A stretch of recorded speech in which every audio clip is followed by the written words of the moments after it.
నిన్నే చెప్పుకున్నాం.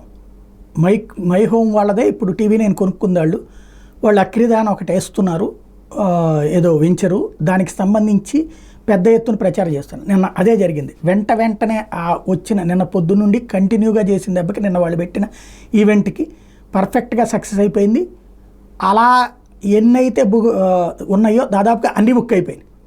అంటే దీని పాఠం ఏంటంటే, ఈ మధ్యన మన రఘురామకృష్ణరాజు గారు అనుకుంటుంది హైదరాబాద్ రియల్ ఎస్టేట్ పడిపోయింది అమరావతి దెబ్బకి అన్నటువంటి, అక్కడ ఎగబడి ఇంకా ఇప్పుడు ఇంకో 10 వెంచర్లు వేసినా కొనేటట్టున్నారు. అక్కడ ఒకటి మై హోమ్ పాపులారిటీ, వాళ్ళు ఎంతవరకు చేసిన ప్రతి వెంచరు సక్సెస్ కావడం, ఈవెన్ వాళ్ళ మీద కాంట్రవర్సీస్ క్రియేట్ చేసిన వెనక్కి తగ్గకుండా జనం వచ్చి మరీ కొనుగోలు చేస్తున్నారంటే అది ఒక సక్సెస్ఫుల్ పాయింట్ అన్నటువంటిది. రెండవది వచ్చేటప్పటికి టీవీ ఛానళ్ళు చేతిలో ఉంటాయి. అంటే టీవీలలో అడ్వర్టైజ్మెంట్ ఇచ్చుకోవడం వేరు, టీవీ ఛానళ్ళే చేతిలో ఉంటే వార్తలే ఇదిగా అయితే ఎంత సక్సెస్సో నిరూపించారు.